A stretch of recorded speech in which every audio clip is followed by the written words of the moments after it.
Everybody remembers the classic story of Boy Meets Frog. And then Boy loses Frog due to inadequately small aquarium, open garages, radioactive boxes left in the side yard, and then finally to the subterranean mutant army of the Plutonium boss. I mean, seriously, how did Jason not capture Fred before he hippity-hopped out of his room, down a flight of stairs, through the living room at the kitchen? Anyways, this is the kid that's going to be piloting the most advanced tank to ever be left unguarded in a pit behind a house in some suburban neighborhood. Okay, so maybe I'm overanalyzing just a wee little bit. We were kids and we didn't care how goofy the plot was. Blaster Master was awesome. Personally, I think Fred was a spy for the Plutonium boss, but he got caught by Jason before he could start any recon work. Bad luck. At any rate, Blaster Master had a much different story for the original Japanese release, titled Metafight Cho Wakuse Senki. It roughly translates into Super Planetary War Record. The plot is one of an invading force, the Imbem Darkstar Cluster, led by Goes, who's pretty much being a real jerkface and trashing the galaxy, including the planet of Sophia III. Basically, he's following the step-by-step instructions from the classic handbook, Evil's Guide to Conquering the Universe and Everything. You know, basically standard go-to stuff for evil invading armies and those who lead them. The Science Academy satellite of Nora survives this onslaught, and they counter with the construction of the tank called the Metal Attacker. Now it's up to lone pilot Kane Gardner to take the fight to the whole Goes army and win back the planet. Easy peasy when he's got the other classic handbook, It's Just You, Guide to Winning It All Back.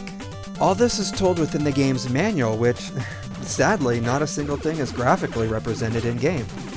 So with the new story and opening cutscenes for the US release, we actually get a bit more than the Japanese version, which is usually a rarity as we tend to lose stuff when the games are brought over. There are a few other differences besides the game's titles, and that's the background the Metal Attacker, or Sophia III, zooms away into. As you can see, the cave fits right along with the new opening, since technically this now takes place all underground, versus the more high-tech hangar and charred cityscape of the original.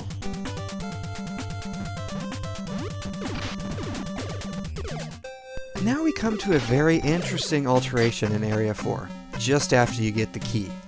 In Blaster Master, it was a cake to descend down to the other side and open the lock. You had to have some really bad luck to actually die here.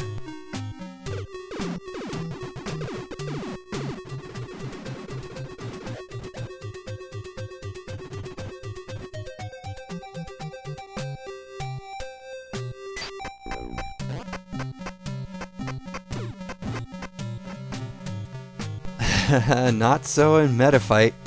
You had to do some crazy parkour to a small little piece of hanging ladder, and if you didn't grab it, you were pancaked.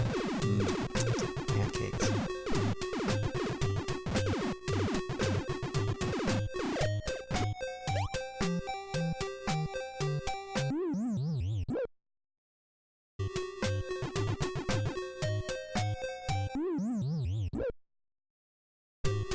Anyway, in a game where you already had to set aside an afternoon to beat, tell your parents to take phone messages, stock up on Doritos and big gulps, on top of dealing with limited continues, lives, no passwords, no save systems. Yeah, bullshit. More is better in this case, and thank you Sunsoft of America for demanding this change. Turns out that wasn't the only change that Sunsoft of America wanted. They asked to have the plot altered as they thought the heavy war elements depicted in the manual were not as popular here as they were in Japanese anime. Have they not seen Transformers? Or Thundercats? Voltron? Hell, Robotech. The shit us kids were weaned on well before Blaster Master was released in November of 1988. We were already well versed in all those evil, galaxy-invading armies of war and destruction and stuff. But because of that, the story of Jason and his pet frog Fred was born. Lastly, the ending was altered slightly. You have a crashing mountain versus a very alien-looking spire.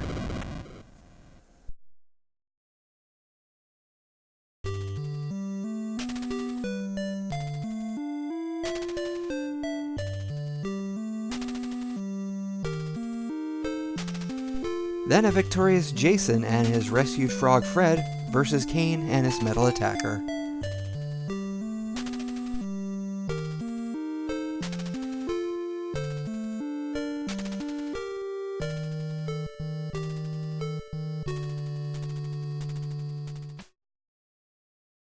A stylized End versus a very chibi Kane Gardner and some girl.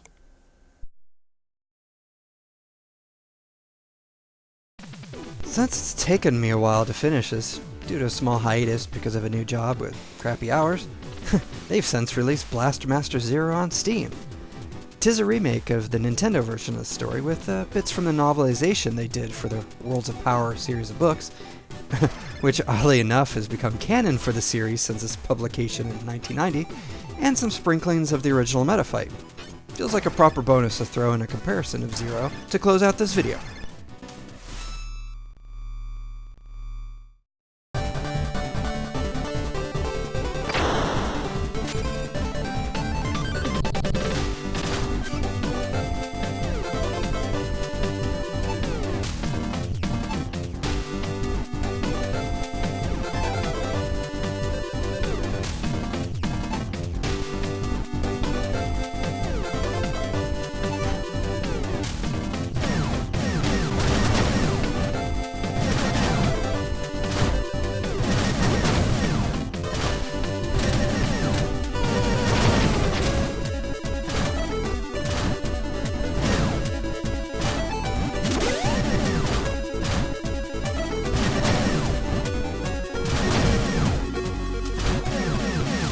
This has been the voice of ActionVestAdventure. Thanks for watching the video, and hopefully you guys will join me for my next one.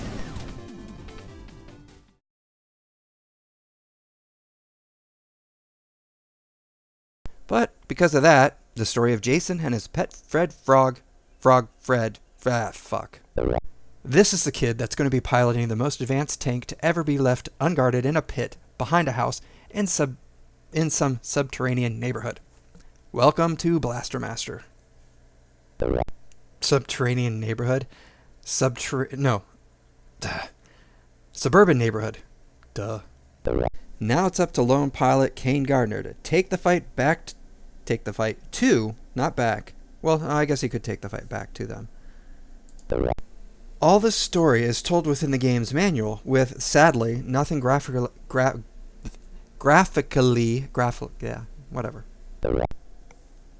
All this is told within the game's manual, which, sadly, not a single thing is graphically